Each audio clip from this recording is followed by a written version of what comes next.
ஓம் ஈஸ்வரா குருதேவா.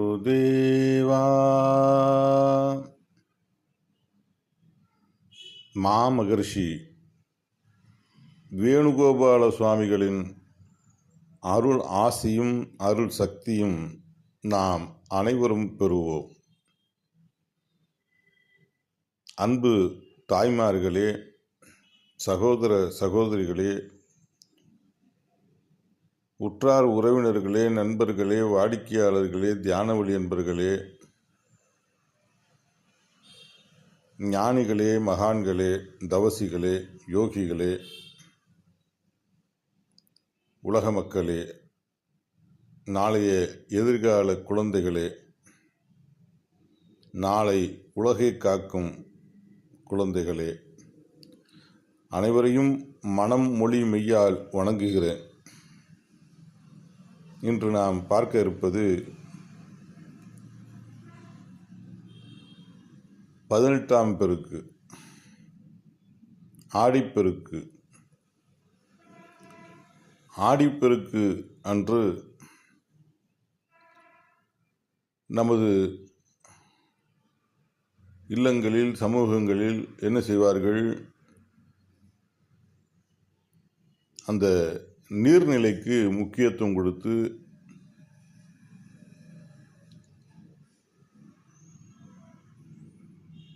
பெண் தெய்வமாக அதை வணங்கி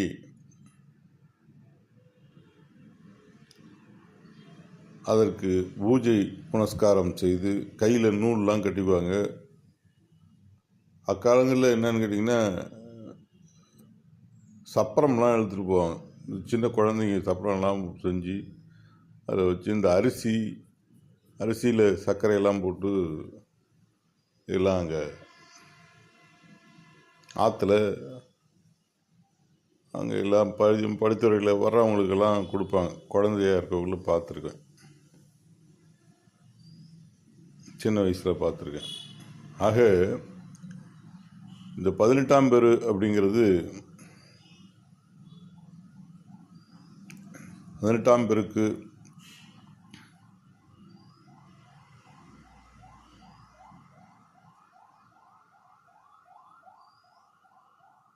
அப்படின்னா 10வது நிலையை அடையக்கூடிய உயிரான ஈசன், 10வது நிலையை அடையக்கூடிய உயிரான ஈசன், நமது புருவ மத்தியில் நமது உடலில் உயிராக இருக்கக்கூடிய ஈசன் 10வது நிலை என்ற கல்கி ஒளி சரீரம் பெறக்கூடிய, பிறவியில்லா நிலை பெறக்கூடிய உயிரான ஈசன் அஷ்ட திக்கிலிருந்து வரக்கூடிய நல் உணர்வுகளை கூட்டுதல், நல் உணர்வுகளை கூட்டுதல், நல் உணர்வுகளை பெருக்குதல்,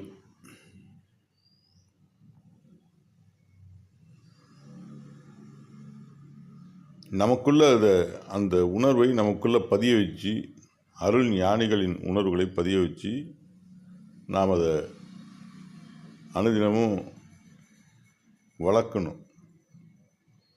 மெய்ஞானத்தை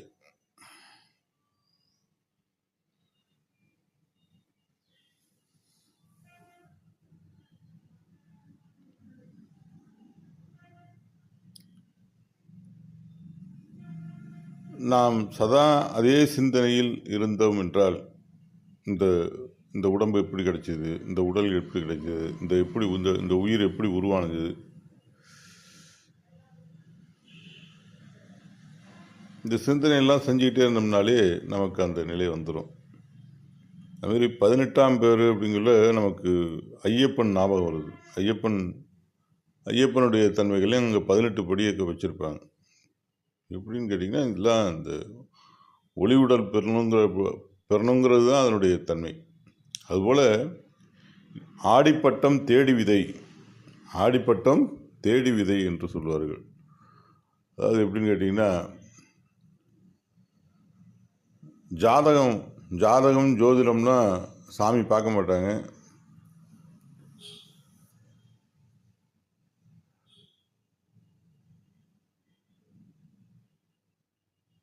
அதாவது தாவர இனங்களுக்கு ஜாதகம் உண்டு, ஜோதிடம் உண்டு. 5 அறிவு கொண்ட விலங்கு, மாட்டுக்கு, மாடு, ஆடு, இதுக்கெல்லாம் கூட, கோழி, இதுக்கெல்லாம் கூட ஜாதகம், ஜோசியெல்லாம் உண்டு. ஏன் அப்படின்னு சொன்னால், மாட்டை என்னன்னு கேட்டிங்கன்னா, எந்த நேரத்தில் இனப்பெருக்கத்திற்கான நிலைகளில் அந்த ஆடிப்பட்டம் விவசாயம் செய்யும்போது எந்த காலத்தில் அதை விதைக்கணும் அப்படிங்கிறதுக்காக அதெல்லாம் ஜோசியெல்லாம் பார்ப்பாங்க. ஆனால் மனிதனுக்கு ஜோதிடம் இல்லைங்கிறதையும் சொல்லுவார். ஏன்னா மனிதன் 6வது அறிவின் தன்மை கொண்டு எதையும் மாற்றி அமைக்கும் தன்மை கொண்டவன் அப்படிங்கிறத உறுதியாக சொல்லுவாங்க. இப்போ நாம் பார்க்க இருக்கிறது ஒரு அற்புதமான சப்ஜெக்ட் பார்க்குறோம். இந்த வாரம் பாருங்கள். ஆதிசக்தியும் பரபிரம்மமும். ஆதியில் ஆவியாக இருந்த ஆற்றல்கள் ஆதிசக்தி. அந்த ஆற்றல்கள் மேகங்களாக மாறி, மேகங்கள் தூசுகளாக மாறி, தூசுகள் ஈர்ப்பு காந்த நுண்ணுணுக்களாக மாறி, ஈர்ப்பு காந்த நுண்ணணுக்கள் அதன் தன் ஈர்ப்பில் பற்பல குணங்கள் கொண்ட ஆற்றல்களை சேர்த்து கொண்டு பற்பல குணங்களின் உணர்வலைகளாக மாறி ஒன்றுடன் ஒன்று கலந்ததால் நீராக மாறி, நீர் ஆவியாக மாறி, இவ்வாறே ஒன்றுடன் ஒன்று கலந்ததால் வெப்பமாகும் காந்த நுண்ணணுக்கள் ஒன்றுடன் ஒன்று கலந்ததால் அமிலமாக கரைக்கும் அணுக்களும் ஈர்க்கும் காந்த அணுக்களும் பொறிகளை உருவாக்கும் உணர்வலைகளும் கண்ணுக்கு புலப்படாத நிலையில் அணுக்களாக, அலைகளாக பேரண்டத்தில் உருவெற்று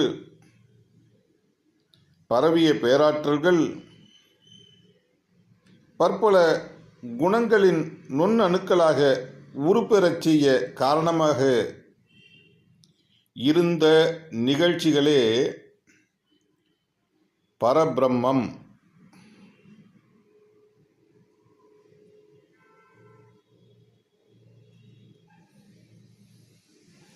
பற்பல உணர்வலைகள் குவிந்து ஒன்று சேர்ந்து ஒரு பொருளாக உருபெறச் செய்யும் நிகழ்ச்சி பிரம்மம். உருபெற்ற பொருள் சிவம்.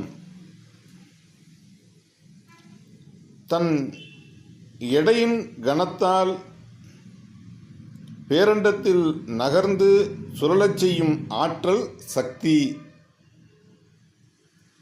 இவ்வாறு சிவசக்தியாக இயங்கி சுழலும் பொழுது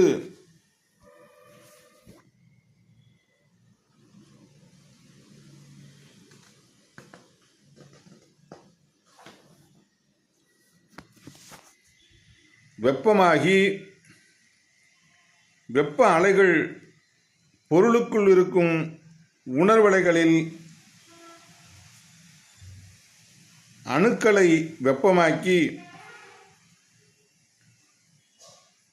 உணர்வலைகளை இயங்கச் செய்யும் ஆற்றலே கடவுள்.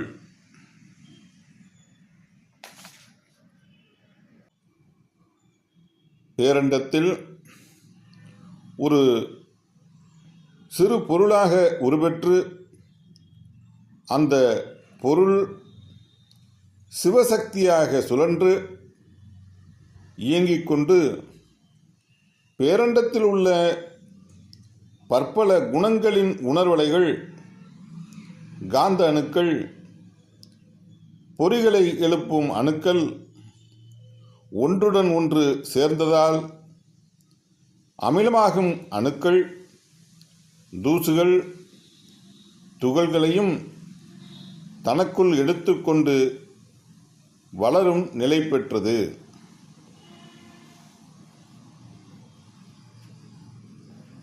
மேற்கூறியவாறு பல கோடி ஆண்டுகள் வளர்ந்து கோள்களாகி நட்சத்திரமாகி சூரியனாக முழுமை பெற்று சூரியன் தனக்குள் வளர்ச்சி பெற்ற பேராற்றல் மிக்க கதிரியக்க ஆற்றல்களையும் வெப்ப அணுக்களையும் உயிரணுக்களையும் பற்பல தாது வர்க்க சத்துக்களையும் காந்த அணுக்களையும் தூசுகளையும் கடும் விஷ துகள்களையும் பெரும் புயலாக பரவெளியில் உமிழ்ந்து பரவெளியில் பரவச் செய்கின்றது. சூரியன் பரவெளியில் உமிழ்ந்ததில் சிறு பொருளாகி அதன் வளர்ச்சியில் கோள்களாகி கோள்கள் தன் வளர்ச்சியில் நட்சத்திரங்களாகின்றன. வளர்ந்து வரும் கோள்களும் சூரியனின் ஈர்ப்பு வட்டத்தில் சூரியனை வலம் வந்து கொண்டும் சூரியனின் அணைப்பில் வாழ்ந்து வளர்ந்து கொண்டும் இருக்கின்றன. குறிப்பு: சூரியன் ஈர்ப்பு வட்டம் ஓர் பிரபஞ்சம். இந்த பிரபஞ்சத்திற்குள் சூரியனை வலம் வரும் கோள்களும் நட்சத்திரங்களும் சந்திரன்களும் சேர்ந்து ஓர் சூரிய குடும்பமாகின்றது. பிரபஞ்சத்திற்குள் இருக்கும் கோள்கள், சந்திரன், நட்சத்திரங்கள், உயிரணுக்கள் இவைகள் அனைத்தையும் சூரியன் தன் ஆற்றல்களால் பிரகாசிக்கச் செய்கின்றது. மேற்கூறியவாறு பிரபஞ்சத்திற்குள் இருக்கும் அனைத்திற்கும் உயிராக இருந்து இயக்கும் சூரியனை சர்வேஸ்வரா என்றும், இயங்கும் பொழுது ஏற்படும் சக்தி சர்வேஸ்வரி என்றும் மகரிஷிகள் அழைக்கலாயினர். பிரபஞ்சத்தில் சூரியனை வலம் வரும் பூமி பிரபஞ்சத்தில் மிதந்து சுழன்று கொண்டிருக்கும் நிலையில் பிரபஞ்சத்தில் மிதந்து கொண்டிருக்கும் உயிரணுக்களையும் பற்பல உணர்வுகளின் சத்துக்களையும் தனக்குள் ஈர்த்து எடுத்துக்கொண்டு தானும் வளர்ந்து கொண்டு தனக்குள் தாவர இனங்களையும் வளரச் செய்கின்றது. தாவர இனங்கள் தனக்குள் வளர்த்து கொண்ட சத்துக்களை பூமியில் பரவச் செய்கின்றன. இதை போன்றே பூமியில் விளைந்த சர்வ சத்துக்களும் தமக்குள் வளர்த்து கொண்ட சத்துக்களை பூமியில் பரவச் செய்கின்றன. பிரபஞ்சத்திலிருந்து ஈர்த்து எடுத்துக்கொண்ட வெப்ப அலைகளும் மற்றும் பற்பல உணர்வலைகளும் பூமியில் பரவி படர்ந்திருக்கின்றன. பூமி பிரபஞ்சத்திலிருந்து ஈர்த்து எடுத்துக்கொண்ட உயிரணுக்கள் பூமியில் பரவியுள்ள தாவர இனங்களின் சத்துக்களையும் பற்பல உணர்வலைகளின் சத்துக்களையும் ஈர்த்து உடல் கொண்டு வளர்கின்றன. அதாவது கிருமியாக, புழுவாக, பறவையாக, மிருகமாக, இவ்வாறு மனிதன் வரை வளர்ச்சி பெற்று வளர்ந்து கொண்டும் வாழ்ந்து கொண்டும் இருக்கின்றன.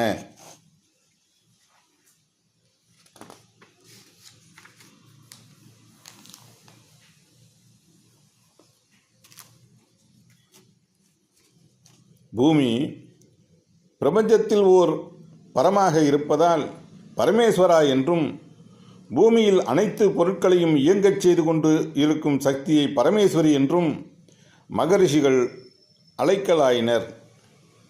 பூமிக்குள் காற்றுடன் கலந்திருக்கும் சர்வ உணர்வலைகளையும் சத்துக்களையும் பூமிக்கு ஆத்மாவாக இருக்கின்றன. பூமி ஓர் பரம், பரத்துக்கு ஆத்மா பரமாத்மாவாக இருக்கின்றது. பூமிக்குள் இருக்கும் அனைத்து பொருள்களும் தாவர இனங்களும் உயிரினங்களும் பரமாத்மாவில் இருந்தே சத்துக்களை ஈர்த்து வளர்ந்து வாழ்கின்றன. இதைப்போன்றே உயிரினங்கள் இறந்தாலும் உயிராத்மாக்கள் பரமாத்மாவில் கலக்கின்றன. தாவர இனங்களின் சத்துக்களும் பரமாத்மாவில் கலக்கின்றன. சூரியனில், கோள்களில், நட்சத்திரங்களில் விளைந்த பேராற்றல்கள் பிரபஞ்சத்தில் பரவி இருந்ததில் சூரியனில் விளைந்த உயிரணுவாய் உருபெறச் செய்ய வல்ல நுண்ணணுவும், கார்த்திகை நட்சத்திரத்தில் விளைந்த கதிரியக்க நுண்ணணுவும், வியாழன்கோளில் விளைந்த சத்தும், செவ்வாய்க்கோளில் விளைந்த சத்தும், சந்தர்ப்பவசத்தால் இந்த நான்கு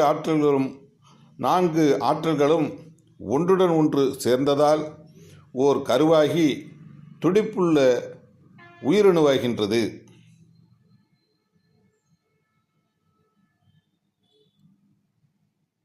இவ்வாறே சூரியனில் விளைந்த உயிரணுவாய் உருபெறச் செய்ய வல்ல நுண்ணணுவும், ஒவ்வொரு நட்சத்திரத்தில் விளையும் கதிரியக்க நுண்ணணுவும், வியாழன் கோள்களில் விளைந்த சத்தும், ஒவ்வொரு கோளில் விளையும் சத்தும், சந்தர்ப்பவசத்தால் இந்த 4 ஆற்றல்களும் ஒன்றுடன் ஒன்று சேர்ந்ததால் ஓர் கருவாகி துடிப்புள்ள உயிரணுவாகின்றது.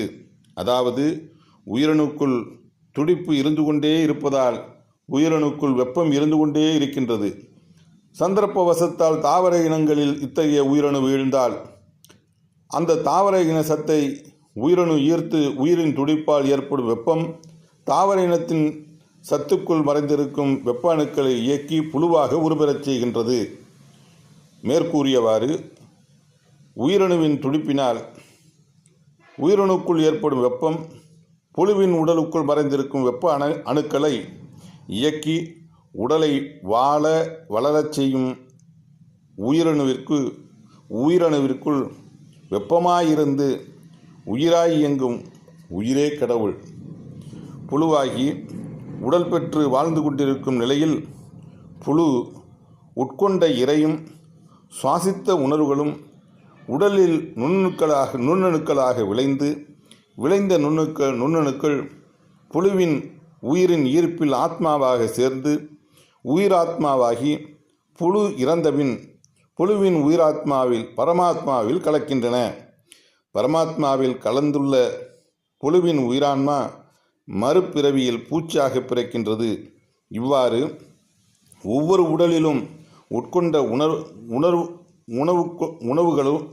உணவுகளும் பற்பல குணங்களின் உணர்வுக்கொப்ப பல்லியாய், பாம்பாய், பறவையாய், மிருகமாய் இவ்வாறு மனிதன் வரை உருவரச் செய்த உயிரே கடவுள் என்னும் எண்ணமே இறைவன், உணர்வின் செயல்களே தெய்வங்கள்.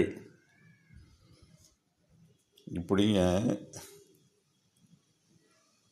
ஞானகுரு என்று அழைக்கப்படுகின்ற மாமகரிஷி வேணுகோபால சுவாமிகள் உயிரே கடவுள் புத்தகத்தில் இதை வெளிப்படுத்துகின்றார். ஆக ஆடிப்பட்டம் தேடி விதை என்ற நிலையில் நமது இல்லங்களெல்லாம் தாய்மார்கள், சகோதரிகள் என்ன செய்வார்கள்?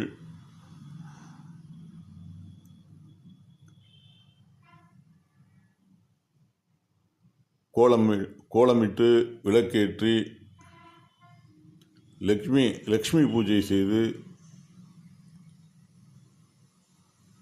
அந்த